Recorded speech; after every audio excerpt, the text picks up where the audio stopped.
Bismillahirrahmanirrahim. Elhamdülillahi Rabbil alemin. Vel akibetu lil muttaqin. Vessalatu vesselamu ala eşrefil enbiya'i vel murselin. Seyyidina Muhammed ve ala alihi ve ashabihi ecmain. Sevgili kardeşlerimiz, öncelikle Allah Subhanahu ve Teala'ya hamd ve Efendimiz sallallahu aleyhi ve selleme selamlarımızı gönderdikten sonra bugün çok değerli bir hocamızla özel bir sohbet, röportaj yapacağız. O da hepinizin bildiği, yakından tanıdığı, özellikle Anadolu'daki Türk kardeşlerimizin Ucra köyündeki kardeşlerimiz bile hocamızın sohbetini dinlemiştir diye düşünüyorum. Ama bu sohbetin bizim için, Doğu Türkistan'la Uygur Türkleri için en önemli yeri, hocamızı bugün daha önceden kitaplarından ve sohbetlerinden tanıdıysak, bugün yakından tanıyacağız kendisini. Bizim için vakit ayırıp sohbetimizi kabul ettiği için çok teşekkür ediyoruz hocam öncelikle. Allah razı olsun. Bu sohbetimiz İstiklal TV ve Sosyal Doku TV ekranlarından yayınlanacak inşallah. Hocam öncelikle bizi kırmadan bu kadar yoğunluk içinde bizi kabul ettiğiniz için, kendi makanenizde, evinizde kabul ettiğiniz için çok teşekkür ediyorum. Şimdi öncelikle izleyicilerimizin de çok merak ettiği soruyla başlamak istiyorum. Tabii ki bunun içinde ben de dahilim. Bizim için de bununla başlamamız bir örnek olması açısından çok önemlidir.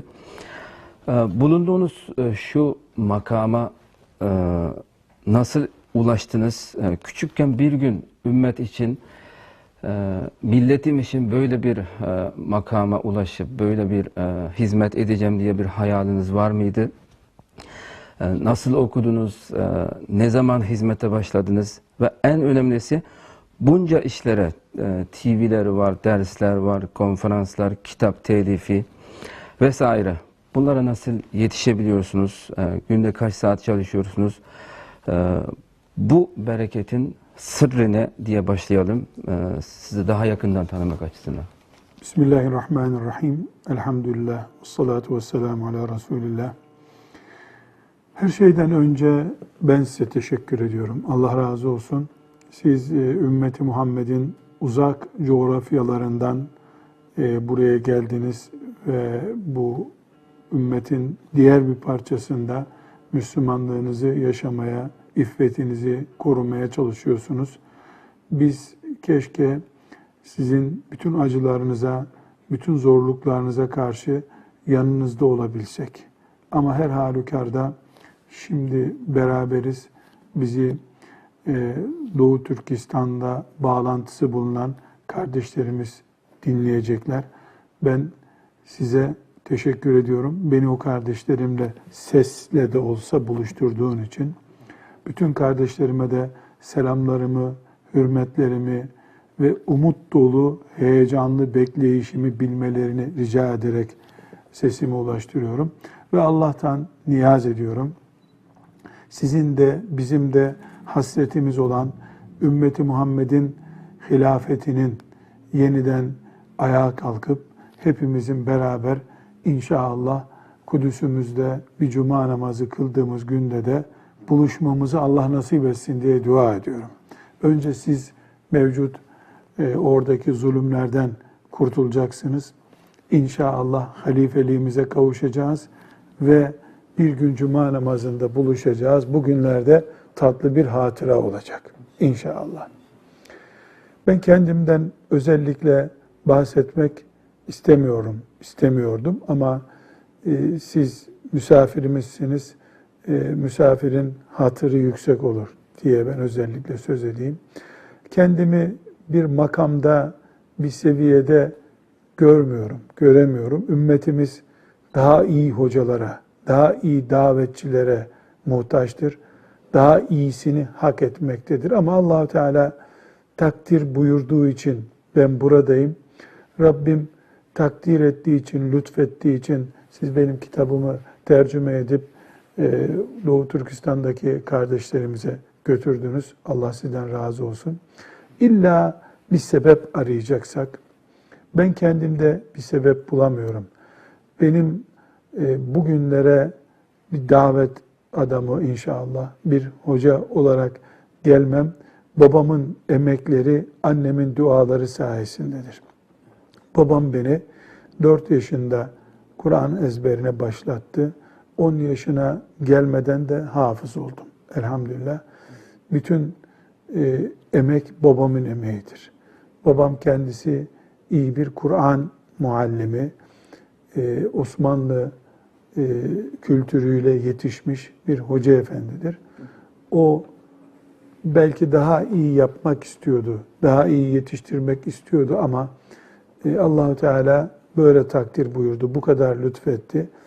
Bugün Doğu Türkistan'da bile dinlenen, sözüne dikkat edilen bir hoca oldu isem, o babamın beşer manasında babamın gayretleriyle oldu. Ben çok bir şey yaptığımı zannetmiyorum ama bununla beraber şüphesiz Allah-u Teala babamı sebep kıldı. Benim karşılaştığım hoca efendiler ciddi bir şekilde katkıda bulundular. Zihin dünyamı doldurdular. Babamdan sonra zihin dünyamda etkisi olan Erbakan'dır. Necmettin Erbakan'dır. Allah ona rahmet etsin. İslamiyet'in, hafızlığın, Arapçanın, Kur'an-ı Kerim'in ezberlemekten, okumaktan, camide imamlık yapmaktan daha başka dünyanın öbür ucuna kadar bütün insanlığı kuşatan bir projenin görevlisi olmak, ümmeti Muhammed'in adamı olmaktır. Şuurunu Necmettin Erbakan'ın hareketine çocuk yaşta katıldığım için orada öğrendim. Allah ona rahmet etsin. İlla bir isim zikredeceksek Hasan el-Benna'yı, rahmetullahi aleyh, şehit İmam Hasan el-Benna'yı, onun ekolünden yetişenleri Abdülkadir Öde, Seyyid Kutuplar unutmamak gerekiyor. Onların ciddi bir şekilde katkıları oldu. Daha sonra ümmeti Muhammed'in alimlerinden, çok kimselerden istifade ettim. İcazetler aldım. Elhamdülillah. Ama temel bugün senin Nurattin Hoca diye övgüyle baktığın inşallah öyledir. Nurattin Hoca'yı yetiştiren babasıdır. Nurattin Hoca'yı manen ayakta tutan anneciğinin dualarıdır. Ümmeti Muhammed'in alimlerinden de istifade ettim şüphesiz. Hocalarım çok şeyler kattılar ama çekirdek babamın çekirdeğidir. Onun gayretleridir. Dünya görüşüm, mesela Türkistan'la ilgili hissiyatım benim Erbakan'a dayanıyor. Doğu Türkistan'ı bir mümin kardeş olarak bağrıma basıp onlar uyumadıkça ben de uyumayayım diye hissiyatım Hasan el-Benna'dan kaynaklanıyor.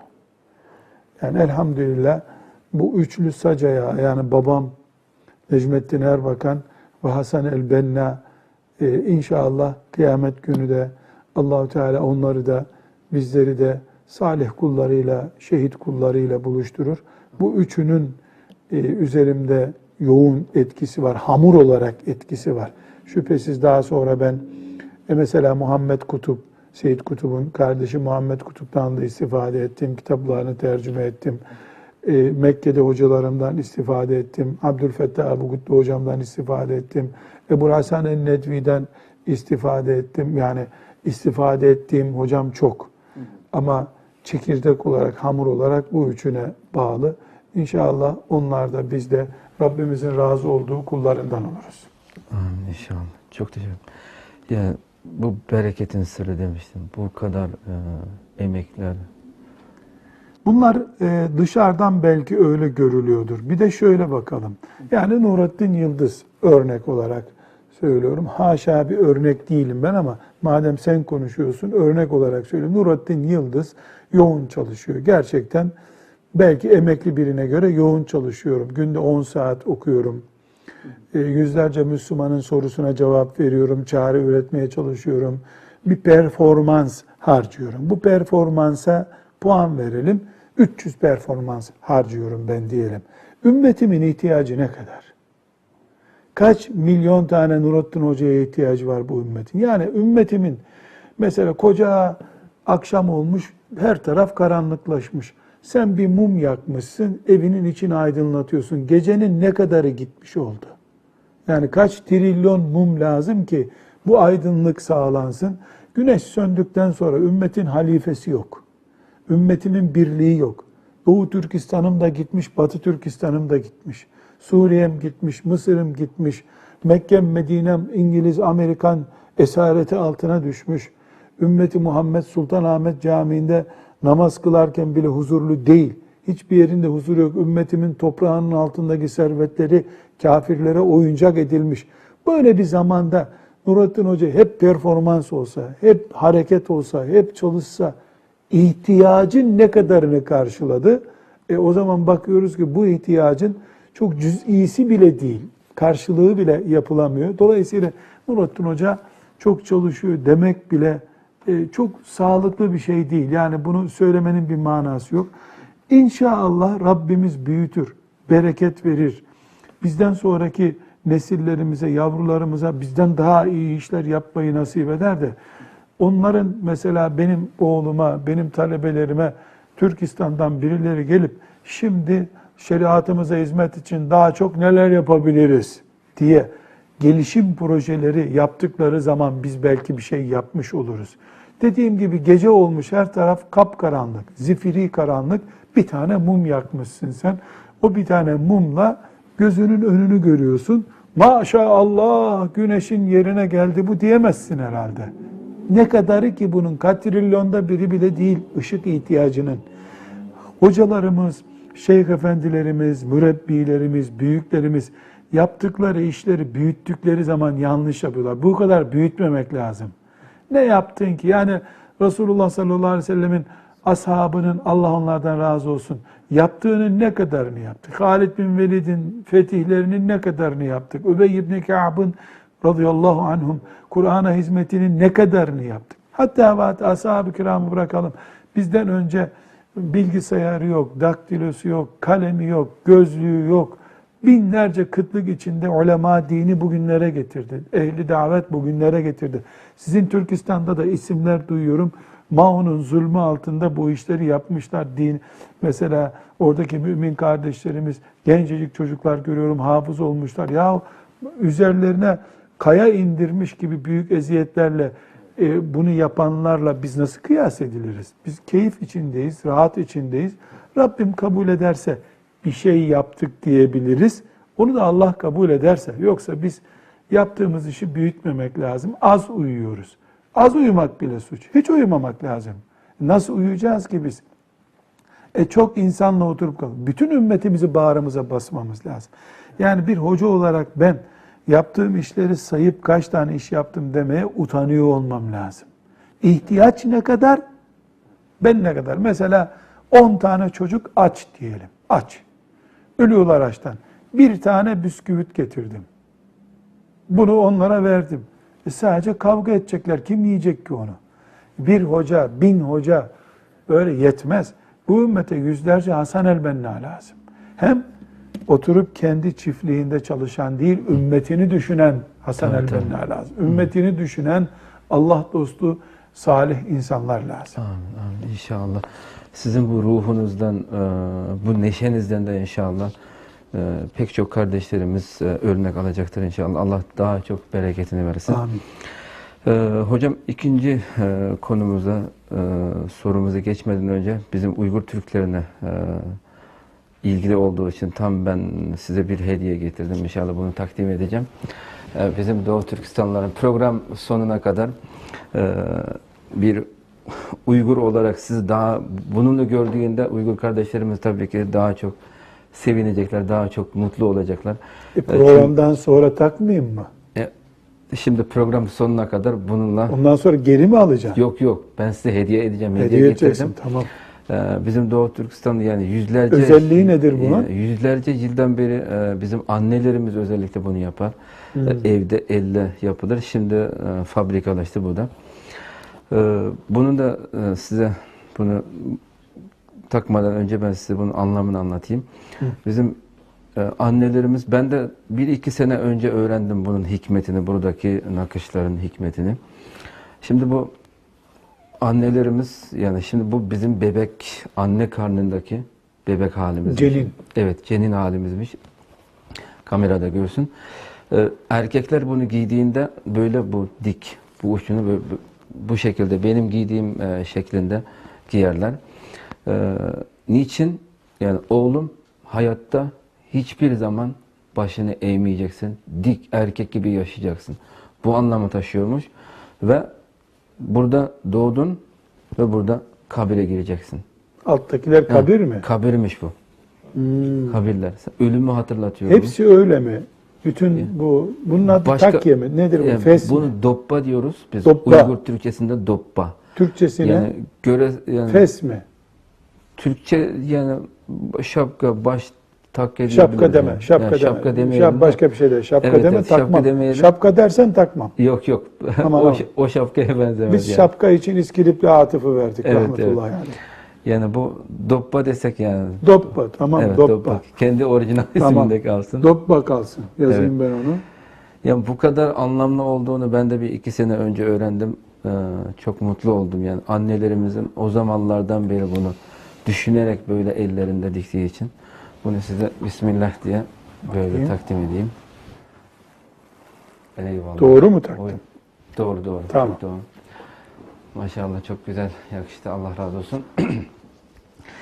Şimdi doğumu ve ölümü hatırlatan Evet, bir evet, şapkamız gibi, külahımız gibi neyse artık. Evet. Allah razı olsun. Hocam sizin için Uygurlar ne anlam ifade eder? Onları nasıl ve ne zaman tanıdınız? Onlar hakkında ne biliyorsunuz? Bununla başlayalım. Uygur benim için çok şey ifade etmiyor. Uygur ırkından gelen mümin kardeşlerim çok şey ifade ediyor. Bilal Habeşi benim için ne ifade ediyorsa, Doğu Türkistan'daki Uygur, Urumçi'deki kardeşim o anlamı ifade ediyor. Benim ashab-ı kirama bakışım, ırkımız aynı değil, çağımız çok uzak. Nereden kaynaklanıyor? İmandan kaynaklanıyor. Dolayısıyla ben ashab-ı kiramdan birisini, Allah onlardan razı olsun, cennet komşum diye seviyorum. Ben onu sevmesem, cennette onun gittiği yere gidemem diyorum. Onun gideceği garanti cennete ama benim gideceğim garanti değil. Dolayısıyla benim sevgim, ashab-ı kiramdan birisini sevgim, cennet garantim, teminatım benim. Bütün dünyadaki mümin kardeşlerim benim için bu anlama geliyor. İster Afrika'da olsun, ister Kafkasya'da olsun, ister Doğu Türkistan'da olsun, La ilahe illallah, Muhammedur Resulullah beraber diyoruz. Madem beraber diyoruz, biz cennette beraberiz. Cennette beraber olabilmek için bu dünyada en azından ruhlarımızın beraber olması lazım. En azından ruhlarımız birbirimize yapışması lazım. Aksi takdirde ben Allah'a karşı küfran-ı nimet içinde olmuş olurum. Yani nankörlük yapmış olurum. O bana imanımı nimet olarak verdi elhamdülillah. Oradaki kardeşime de aynı imanı verdi. Bu iman bizi cennette buluşturacak ama önce dünyada gönül beraberliğinde tutması lazım bizi diye düşünüyorum. Bir de bunun ötesinde Adem Aleyhisselam'a doğru geri giderken bir baba yakınlığımız da var o topraklarla. Yani belki 50. dedemiz mesela aynı ırktan, daha da önce de olabilir. Bu büyük bir fazilet, büyük bir ayrıcalık değil ama bu da bir nimet. Çünkü Rabbimiz bizi ırklar şeklinde niye yarattı? لِتَعَارَفُوا Oturup tanışın, bir arada olun diye. Elhamdülillah biz imanımızdan dolayı iftihar ediyoruz. Mümin kardeş olduğumuz için başımıza bu külahı koyduk. Ama onlar da Türk ırkından geliyor. Biz de Türk ırkından geliyoruz. Dilimiz daha kolay anlaşılıyor. Sen hoş diyorsun, ben de hoş diyorum. Bu muhabbetimizi artırıyor. Bu da var şüphesiz. Ve üçüncü nokta, bütün bunlar yok bile diyelim. Yani iman beraberliğimiz, ırk beraberliğimiz yok kabul edelim. Doğu Türkistan 60 senedir en azından, en açık örneğiyle 60 senedir çok büyük bir tuğyan üzerine eziliyor, zulüm görüyor. Orada belki 40 milyon insan, müminlikten önce insan mazlum, zulüm görüyor. Eğer ben gerçekten mümin isem, mazlumla beraber olmam gerekiyor.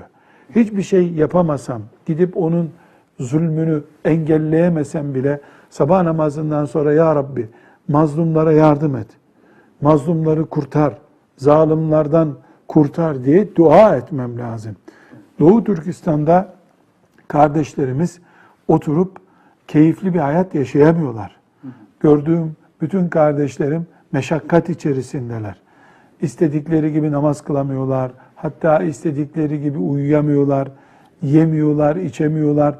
Bütün bu sıkıntılar benim bir mümin olarak gönlümün orada olmasını gerektiriyor. Onun için ben Doğu Türkistan'dayım. Onun için ben Urumçi'deyim. Onun için Kaşgar'dayım ben. Ben oradayım. Evet. Gönlüm orada, yüreğim orada duruyor. Allah razı olsun. Allah razı olsun. Amin. Hocam Türkiye'de son yıllarda Uygurlara yönelik ilginin artmasına rağmen siyasetten tutun halkına hatta toplumun önderleri olan hocalarımıza varıncaya kadar Doğu Türkistan meselesine neden ilgi az? İnanın hocam ister TV'de olsun, ister camilerde olsun, sohbetlerde olsun pek çok hocalarımız neredeyse tüm mazlum toprakları dualarında saymasına rağmen belki yeryüzünde emsali bulunmaz şekilde ağır işkence, zulüm altında olan kendi soydaşlarını, kardeşlerini unutuveriyor. Sizce bunun sebebi nedir? İnşallah bu verdiğiniz bilgi yanlıştır diye umuyorum. Yani siz yanlış anlamışsınızdır diye umuyorum. Ama bunu başka kardeşlerimizden de bu şikayeti duydum ben. Burada eğer böyle bir hata yapıldıysa hocalar, siyasetçileri bilemiyorum. Hocalar böyle bir hata yaptılarsa ben hoca kardeşlerim adına oradaki bütün mümin mazlum kardeşlerimden özür diliyorum. Helallik istiyorum. Bu bir kabahat şüphesiz. Ama bir kasıt olduğunu zannetmiyorum. Siyasette Çin'in zulmüne karşı bütün dünyanın eli kolu bağlı duruyor. Bu topraklarda, Türkiye topraklarında da Çin'e karşı sesini yükseltebilecek bir siyasetçi henüz yok. Belki geçici olarak bir iki söz söylenebilir. Böyle ciddi bir politika takip edilemez. Bu takip edilemeyişin siyasi sebeplerine girmiyorum. Ama Müslümanlar olarak şu hata belki söz konusu yapılmış olabilir hoca efendilerin diye. Ama bu yanlış. Başta söylüyorum yanlış. Sanki Doğu Türkistan'la ilgilenmek bir Türk ırkının övülmesi gibi telakki ediliyor ise eğer ki yanlış bu. Yanlış. Siyahı beyazı veya uzağı yakını yok bunun. Müslüman Müslüman. Düşmeyelim diye. Belki o olabilir ya da bir siyasi parti Türkiye'de ırkçılık düşüncesine yakın bir siyasi parti Doğu Türkistan'la çok ilgilendiğini söylüyor. Hiç de zannetmiyorum ilgilendiğini, lafla ilgilendiğini.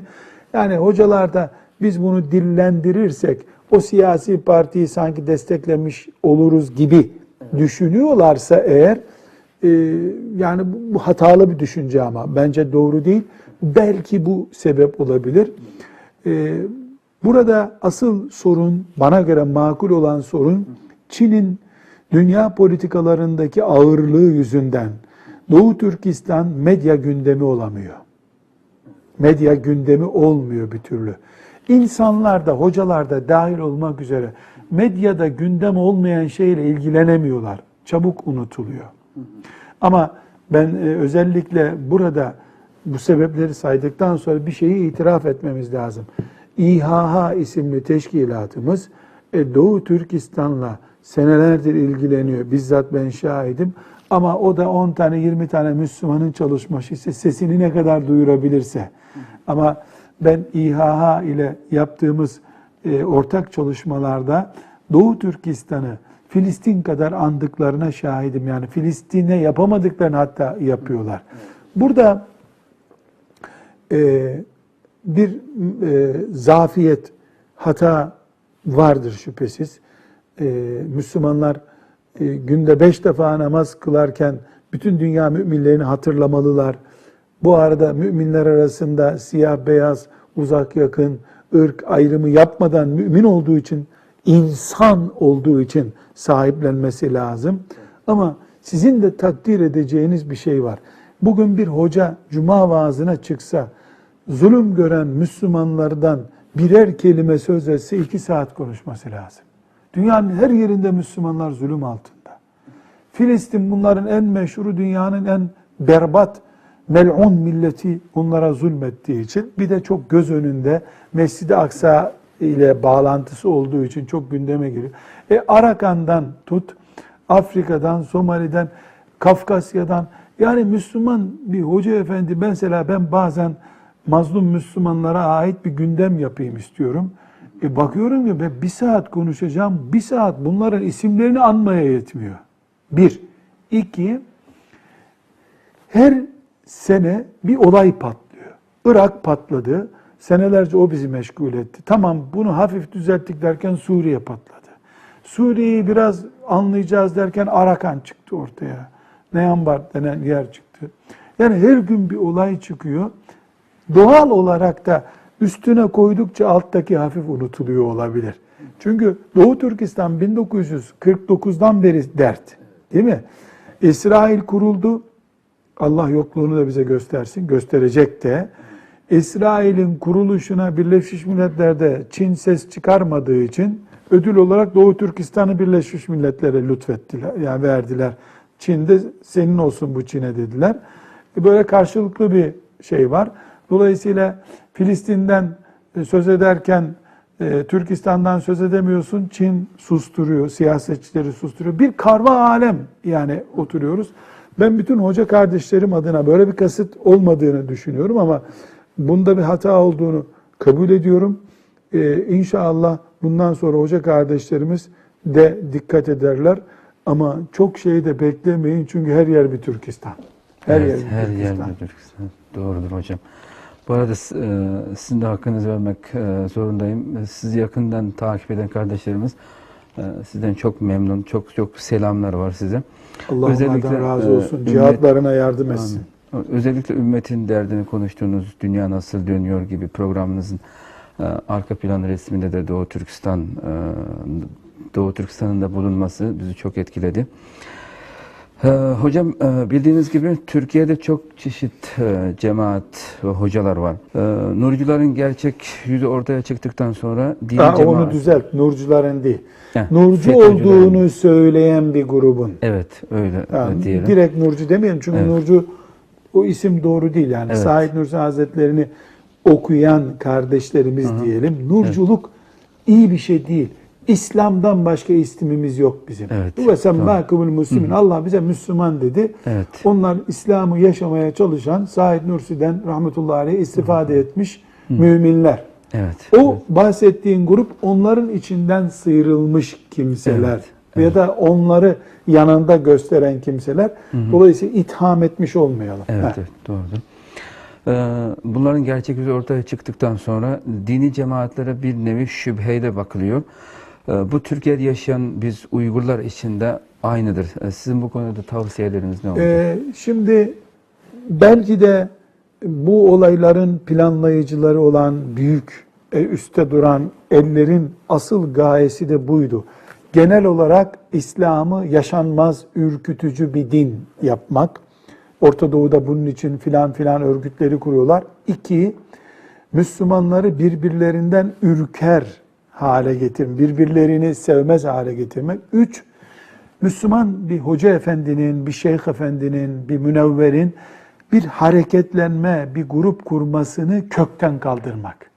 Şimdi bir hoca efendi çıkıp 1000 tane, 2000 tane genci eğiterek şöyle güzel bir çalışma yapalım dese bundan sonra zor becerir.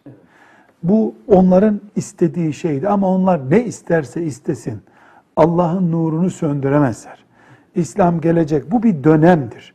10 yıl sürer, 15 yıl sürer. Geçecek bu. Bu geçecek. Ümmeti Muhammed yeniden ayağa kalkacak. Bu dünya ümmeti Muhammed'in çizmeleriyle yürünsün diye yaratıldı. Ümmeti Muhammed'in delikanlılarının çizmeleri ve terlikleriyle bu dünyanın her adım toprağına basılacak. Bu olaylar olmayacak demiyorum. Ama bu olaylar yüreklerdeki imanı söndüremeyecek. Şeriatımızı getirme heyecanımızı kaldıramayacak. Doğu Türkistan, Kaşgar'daki bir mümin kardeşimle, Kudüs'teki mümin kardeşimle, İstanbul'daki mümin kardeşimle buluşacağız Allah'ın izniyle. Buluşacağız. Bu buluşmamızda da bütün dünya İslam nuruyla nurlanacak. Ondan sonra gene olaylar olacak. Gene kavgalar olacak, gene gürültüler olacak. Ümmeti Muhammed yine ayağa kalkacak. Çünkü bu insanlık ve insanlığın toprağı olan dünya ümmeti Muhammed'e emanettir. Biz ümmeti Muhammed için çıkarılmış en hayırlı bir ümmetiz. İnsanlık için çıkarılmış en hayırlı ümmetiz biz. Bizden başka alternatifi yok insanın. Dünyanın bizden başka alternatifi yok. Şimdiki bu gördüğümüz olaylar, Urumçi'deki, şuradaki, buradaki bu olaylar, İstanbul'daki tehditler, terör olayları, bütün bunlar bir sezon içindir. Bu sezon bitecek. Bugünün ve yarının her günün sahibi olan Allah küfrü kenara çekecektir. Nöbetleşe oluyor bu. Neden? Önceki nesillerin bazı hatalarından dolayı bir gaflet oldu. Bu gafletin böyle bir faturası var. Bu faturayı Allah ödetiyor bize şimdi. Ama bizden sonra küfrün burnu sürtünecek. Kaçacağı yer yok küfrün. Ve inşallah küfrü birbirine düşürerek Allah bunu yapacak. Çin'le Amerika savaşacak. Oradan siz kurtulacaksınız. Çin'le Amerika savaşacak. Çin Amerika'ya darbe vuracak. İsrail desteksiz olacak. Filistinli gençler Yahudileri denize dökecek. Allah'ın yarını bugününden daha büyüktür, daha güzeldir. Göreceğiz bu günleri inşallah. Ruhumuzu şad ettiğiniz teşekkür ediyorum. Son yıllarda Çin'in aşırı baskısından dolayı çeşitli yollarla kaçarak hicrete koyulanlar var. Sizin de bildiğiniz gibi. Binbir zorluklara Türkiye'mize sığınan bu kardeşlerimize Türkiye halk olarak nasıl ensarlık etmeli ve Doğu Türkistanlı kardeşlerimizin burada yapması gereken en önemli şey nedir? Birinci olarak şöyle söyleyelim. Ben yetkililerden aldığım bilgi Türkiye'de 5 milyondan fazla bahsettiğin göçmen diyorsun da ben muhacir demek istiyorum. Muhacir kardeşimiz var. Suriye'den, Irak'tan, Afrika'dan, Doğu Türkistan'dan, Kafkasya'dan. Elhamdülillah, elhamdülillah. 60-70 sene önce insanlar Türkiye'den kaçıp Suriye'ye sığınıyorlardı. Azerbaycan'a kaçıp sığınıyorlar, İran'a sığınıyorlardı. Elhamdülillah. Yeniden Türkiye, mümin kardeşlerini bağrına basacak bir toprak oldu. Bu da gösteriyor ki yeniden hilafet İstanbul'dan kalkacak. Yiğit düştüğü yerden kalkacak Allah'ın izniyle. Bu bunu gösteriyor. Bugün belki günü değil ama gelecek. Çiçeği açtı şimdi. Meyvenin çiçeği açtı. Meyvesi de gelecek arkadan Allah'ın izniyle. Bununla bu toprakların bu ev sahipliğini yapmasıyla iftihar etmemiz lazım. Elhamdülillah. Burada bütün Türkiye halkı gönlüm isterdi ki bağrına bassın. Ama maalesef Türkiye'de de belli bir kesim kendinden de bıkmış, kendi çocuğundan bıkmış, kendi çocuğunu bile bakmak istemiyor. Onlar dışarıdan gelen insana niye muhacir diye yardım etsinler ki? Ama büyük bölümü Türkiye'nin elhamdülillah devletin bu esnek politikası, yani gelsin Müslüman kardeşlerimiz zararı yok dediği politika halk tarafından da benimsendi. Ama bu tamamı değil Türkiye'nin. İnşallah tamamı da olur. Bu büyük bir nimet. Evvela muhacir kardeşlerimizin bunu şükürle karşılaması lazım. Elhamdülillah, hâdâ min fadlillah demesi lazım. Çünkü Çin'e karşı Türkiye'de insan muhacir kabul etmek kolay da değil. Yani o kadar kolay bir politika değil. Tek ülke diyebiliriz yani. Yani zalim bir devlet, zulmünün haddi hududu yok. Yam, akrep yiyen, yılan yiyen, olsa Yahudi onlar kadar olur yani. Beni İsrail belki onlar kadar olur. Yoksa Çin'den daha kötü kimse olmaz denecek vahşiler. Tarihleri böyle geçmiş. Kolay değil muhacir kabul etmek.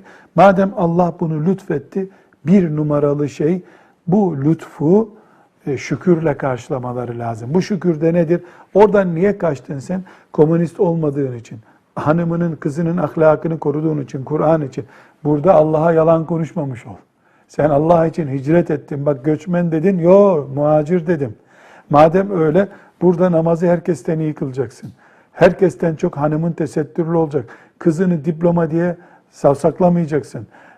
Rızık helal yiyeceksin. Yani sen komünizmden niye kaçtın? Belli sebepler var. Buraya gelince sen onları yaparsan Allah sana o zaman gazap eder, nimete nankörlük yapmış olursun. Oradan gelen bütün muhacir kardeşlerimizin bu Allah'ın nimetine karşı nankör olmamaları gerekiyor.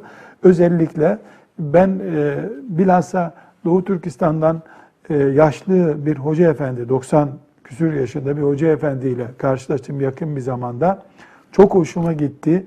Yani ne kadar daha kalacaksın Türkiye'de dedim. Ben Türkiye'ye kaçmaya gelmedim dedi. İlk fırsatta geçip orada vazife yapacağım, çocuk okutacağım dedi. Çok hoşuma gitti. Kalktım bir daha kucakladım. Yani Müslüman keyfini bulup yatmak için hicret etmez. İşi düzeltip Mekke'yi fethetmek için geri gitmek üzere hicret eder. Bu ikinci olarak da bunu unutmayacağız. Yerleşip kalmak yok. Düzeltip fırsat bulup geri gitmek var. Yani mümkün olduğu kadar pasaportları yakmamak lazım. Geri gideceğiz. Orayı yeniden İslam diyarı yapacağız. Yeniden medreseler kuracağız. Yeniden ezanlar yükselecek. İnşallah yeniden toprağın altındaki madenlere biz sahip olup ümmeti Muhammed'in zekatını oradan karşılayacağız. Fukarayı besleyeceğiz. İnşallah 20 sene sonra dünyanın bütün mazlumları gelsin Doğu Türkistan'da bağrımız açık diyeceğiz. Bir başka mesele muhacir kardeşlerimiz evlilik konusunda gevşek davranıyorlar. Hemen evlendirelim bu kızı, burada bir sığınsın bir yere düşünüyorlar. Bu yanlış bir taktik.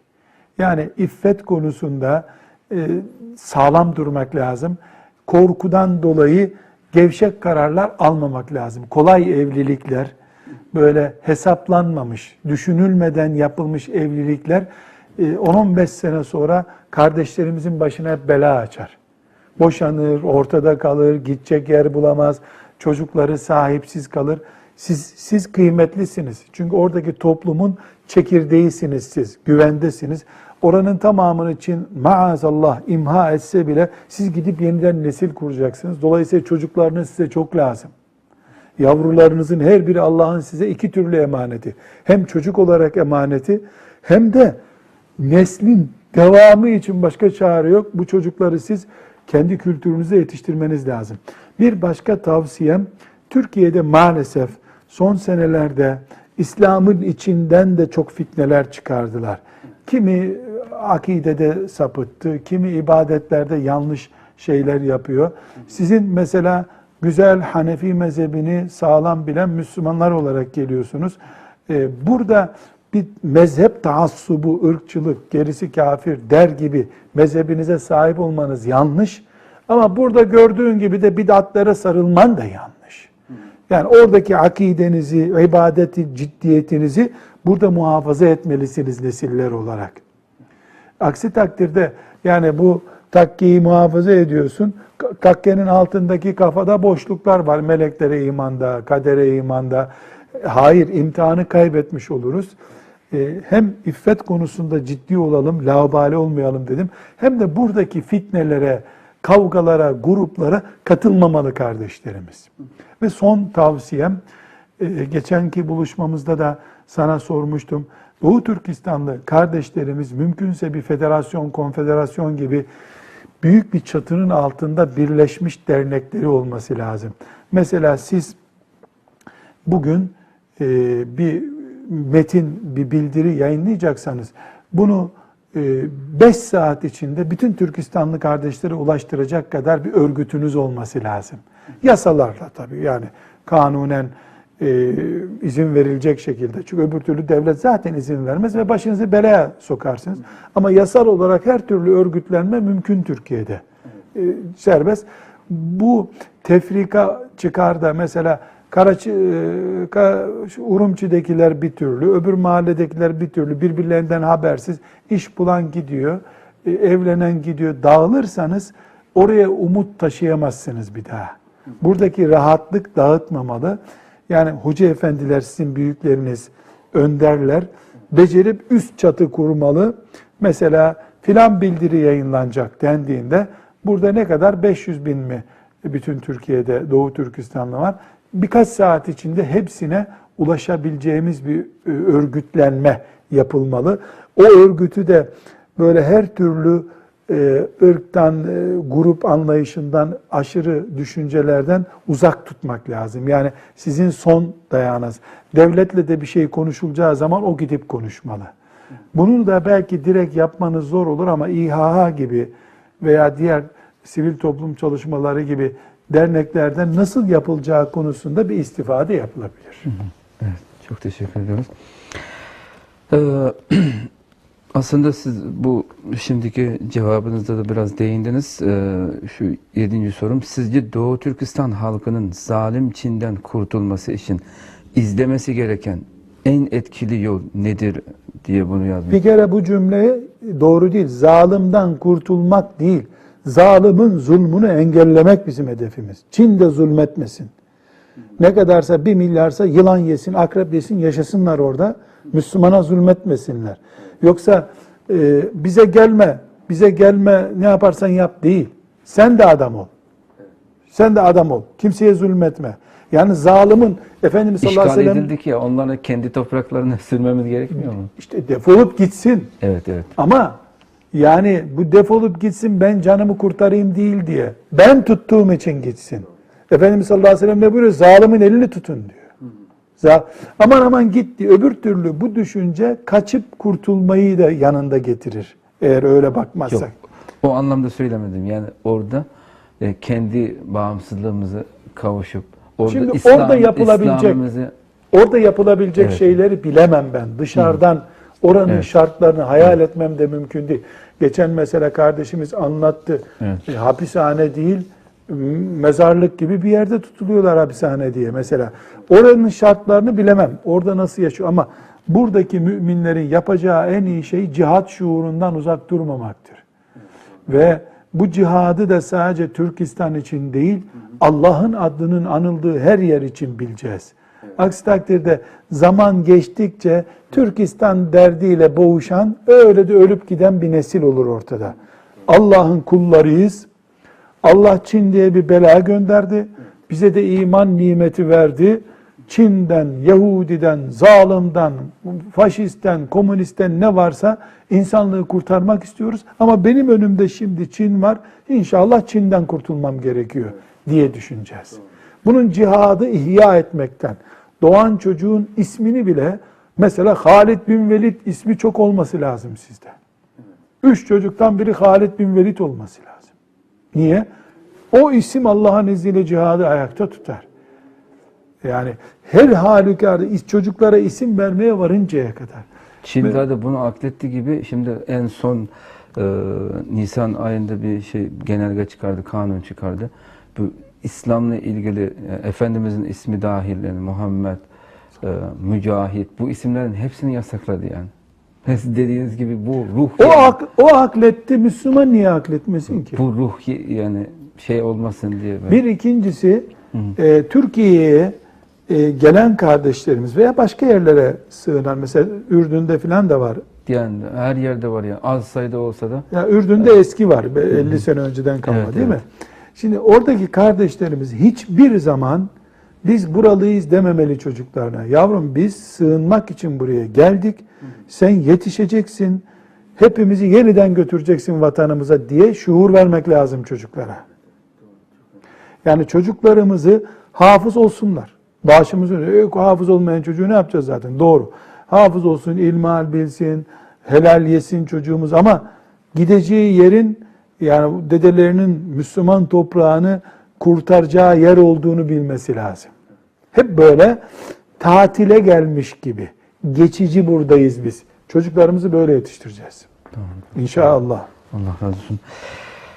Hocam yani bildiğiniz gibi yani Türkiye'mizin de şimdi Avrupa ile olsun, Amerika ile olsun bu ilişkilerin son dönemlerde kötüleşmesiyle beraber Çin'le biraz yakınlaşma var. Yani bunu görüyoruz. Ne kadar Çin'le yakınlaştıkça devletler arasında çıkar konusu olduğu için bizim burada yoğun olarak yaşadığımız bu Uygurlara da bir nevi baskılar söz konusu oluyor. Şimdi en son Cumhurbaşkanımız bu Mayıs ayında Çin'deydi. Suçlu iadesi anlaşması da bu ziyarette anlaşma yapıldı. Tabii ki Çin Türkiye ile böyle bir anlaşma yaptığında asla burada Çin'de bir suç yapıp da yani Çin'de suç işleyen bir Çinli, bir kafir asla Türkiye'ye sığınmaz yani. Yani bu anlaşmanın arkasında mutlaka ve mutlaka Doğu Türkistanlı muhacirlerimiz, burada dava yürütenleri Çin bunu hedef alıyor. Çünkü Çinliler öyle yaparsa zaten Amerika'ya, Avrupa'ya öyle bir ülkelere kaçar zaten. Bu anlaşma yapıldı ve bu son dönemlerde yakınlaşma olduktan sonra yani burada da biz dernek olarak Doğu Türkistan Maarif Dayanışma Derneği ve başka Doğu Türkistan sivil toplum kuruluşları onlara da burada ikametsiz, hiçbir şeysiz yaşayan Uygurlarımız var. Son dönemde Allah razı olsun devletimizin de onlara uzun süreli ikamet izni de çıkardılar. Şimdi bu yakınlaşma sonucu olarak bizim sizin de belki medyadan duymuşsunuzdur. Abdülkadir Yapçan diye bir kanaat önderimiz, büyüğümüz vardı. 8 aydan 15 yıldır Türkiye'de yaşıyor kendisi. Sadece Çin onun fikirlerinden, ben sürekli o televizyonda sohbet yapardım kendisiyle. Onun fikirlerinden korkarak arkadan Türkiye'ye şikayet ederek onu içeri aldırdılar. Şimdi 8 aydan fazla oldu şimdi içeride, Türkiye'de. Bu anlaşma yapıldıktan sonra bizim buradaki kardeşlerimiz de çok tedirgin oldular. Şimdi sizden soracağım yani böyle bir anlaşma olup da Türkiye'nin sadece fikirlerinden, dininden dolayı buraya hicret eden bu kardeşlerimizi günün birinde iade etmesi söz konusu olursa bunun hükmü nedir? İslam'da böyle bir şey yapılabilir mi? Sadece devlet çıkarı değil. İnşallah Rabbimizin lütfuyla temenni ediyorum pratik olmaz bu anlaşma. Yani Türkiye bahaneler bulup bu anlaşmaya yanaşmaz. Çünkü bahsettiğin Avrupa ile Amerika ile işte dargınlıklar var, Çin'e yanaşıyor. Bu bir saat sürmeyen bir mum gibi. Hiç böyle bir şey olmaz, merak etme. Amerika'da, Avrupa'da Türkiye'yi Çin'e yedirmezler. Bu bakış tarzını çok doğru bulmuyorum. Bu 1 senelik, 2 senelik bir politika. Geçici bir politika. Çünkü Türkiye'de Avrupa'nın ve Amerika'nın ciddi menfaatleri var. Keşke Müslümanlar olarak biz kafirlerin asıl niyetlerini zamanında anlasaydık da bu zillete düşmeseydik. Ama olmaz mı? Kesinlikle olmaz diyemem. Olur. Yani bütün Uygurlar toplanın hadi ülkenize gidin diye bir Türkiye kampanya başlatabilir. O zaman biz de buradaki Müslümanlar olarak nereye gönderiyorsunuz diye mitingler yaparız. Sahipleniriz. Her şeye rağmen Allah-u Teala yani korumaz da gidin ülkenize derse bunda da bir hikmet ararız. İnşallah. Ama siz mesela bahsettiğiniz kardeşimiz ve diğer başka isimler duyuyoruz. Bunları özellikle yani tek tük örnek kabul edelim. Ama daha büyüğüne de hazır olmak lazım. Neticede bütün dünyada belli güçler devlet mevleti aşıp istediklerini yaptırıyorlar. Bu mesele Türkiye meselesi değil de olabilir. Türkiye'de siyaset yapanların eli kolu bağlanmış olur bir şeyden. Ama bizim vazifemiz mümin olarak böyle bir olayın anında sizin yanınızda durmaktır. İnşallah onu becerebiliriz Allah'ın lütfuyla. Ama siz onu görmeden bizim kaçacağımız yerler aradığımızı da görürsünüz belki. Kader bu. Allah korusun inşallah. Son olarak hocam sizi ve sosyal dokuyu takip eden herkes sizin işimiz vaktimizden çok şiarınızı benimsemeye çalışır. Bu bana ait değil, Hasan el-Benna'ya ait bir söz. Evet, evet. Rahmetullahi aleyh. Ben aldım, Evet. Türk halkına taşımış Evet, oldum evet. onu. Aslında bu konuyu işi vaktinden çok olanlar kitabınızda da çok detaylı anlattınız. Ama bu güzel buluşma fırsatından istifade ederek sizden bizzat dinlemek isteriz. Neden işimiz vaktimizden çok olmalı? Çünkü Allah bizi çok sınırlı bir ömürle gönderdi. O kadar sınırlı ve kısa ki ömrümüz ne zaman biteceğini bilmiyoruz. 5 dakika sonra ben veya sen olmayabiliriz burada. Yarın olmayabiliriz. Vaktimiz çok az. İşimiz ise uçsuz bucaksız. Ben İstanbul'da seninle konuşuyorum, Türkistan'ı konuşuyoruz, Afrika'yı konuşuyoruz, Kudüs'ü konuşuyoruz, Kafkasya'yı konuşuyoruz. Müslümanın bir saati var, 1000 tane işi var. Harcarken Müslüman vaktini sanki başka işi yokmuş gibi harcarsa o Müslüman kaybeder. Uyurken, yemek yerken, gezerken, arkadaşla muhabbet ederken, telefonlaşırken her yerde saniyeleri ölçerek kullanması lazım müminin. O zaman hayatının bereketini görür. Bunun için Allah'ın büyük dostları, samimi dostları, veli kulları az bir ömürle çok şey yaptılar. Niye? İsraf etmediler. Müslümanlar olarak biz bu zamanda su israfına haram diyoruz. Ekmek israfına haram diyoruz. Elektrik israfına haram diyoruz. Vakit israfına haram diyeni rastlamadık ama, değil mi? Bunun için bizim aile kültürümüze, muhabbet kültürümüze vakit israfı da haramdır diye bir slogan sokmak için uğraşıyorum. Bunu kullananlar, yani vakit israfı haramdır diyenler büyük iş yaptılar. Evet. Sizin de tercüme ettiğiniz kitapta onun örneklerini veriyoruz. Hayır, bunu beceremeyenlerse 80 sene yaşadılar, 8 tane iş beceremeden gittiler bu dünyada. Onların hep mazereti oldu. Şu olmadı, bu olmadı diye. Ama 40 yılda İmam Nevevi rahmetullahi aleyh 42 yaşında öldü. Bu kütüphane gibi de bir yer bırakıp gitti bu dünyada. Bir servet bıraktı. İnsanlığa İslam ışığı bırakıp gitti. Allah ona rahmet eylesin. Neden? Vaktinin israfını yapmadı. İmam Nevevi'den bir örnek zikredelim anlaşılması için konunun. Salatalık yemezmiş. Salatalığa siz ne diyorsunuz Urguca'da? Hıyar biliyor musunuz? Hıyar. Evet. Hıyar var mı sizin diliniz? Hıyar. Hıyar salatalık yemezmiş. Niye biliyor musun? Çünkü salatalık çok idrara götürüyormuş. Su olup tuvalete götürüyor. Her tuvalete gittiğimde vakit kaybederim abdest alırken diye salatalık yemezmiş. Böyle düşünen bir adama Allah bereket vermez mi hayatına? Verdi. Biz ise bir alo nasılsın diye telefon konuşmamız yarım saat sürüyorsa, alo nasılsın demek yarım saat sürüyorsa, bu demek ki biz bereketimizi kendi elimizle öldürüyoruz. Onun için işimiz vaktimizden çok, Müslümanlık var, insanlık var ve bütün dünya bize muhtaç. Bizim çok iş yapıp gitmemiz lazım bu dünyadan. Bir dakika bile vaktimiz yok bizim boş. Eyvallah hocam. Tam bu sırası gelmişken ben Uygur kardeşlerimiz de zaten bilir. İkinci baskısını yaptık bu kitabımızın. Hocamızın işi vaktinden çok olanlar kitabının Uygur Türkçesini yaptık.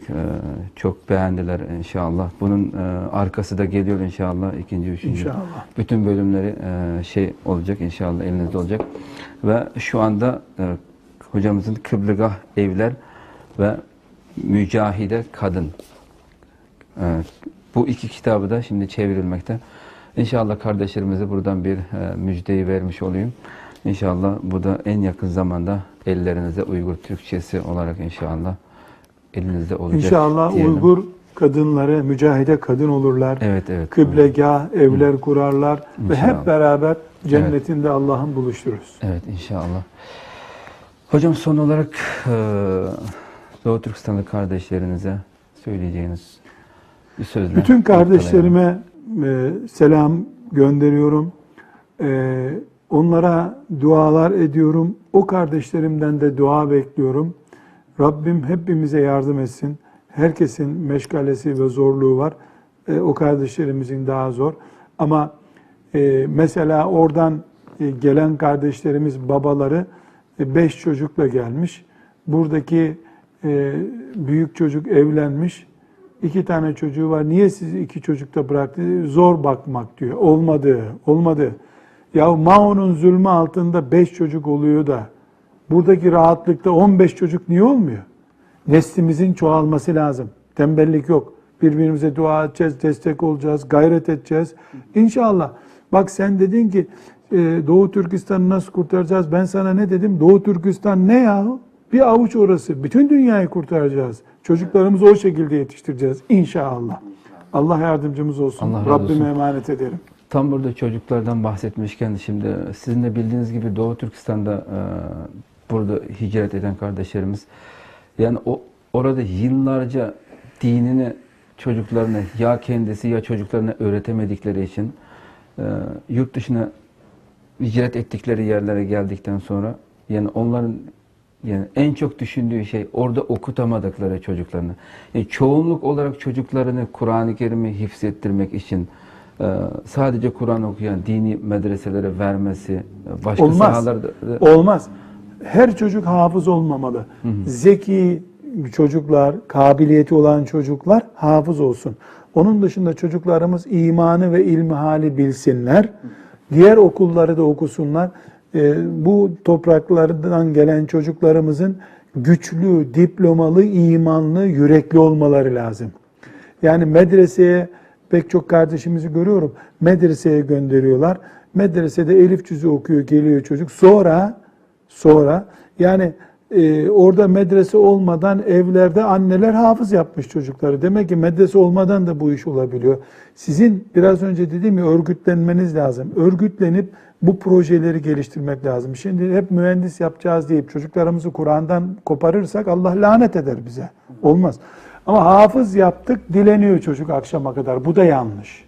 Ortasını bulacak projeler üretilmesi lazım. Evet. Çok teşekkür ediyoruz. Ben Allah de razı teşekkür olsun. ediyorum, Allah dua razı olsun. istiyorum. Allah razı olsun.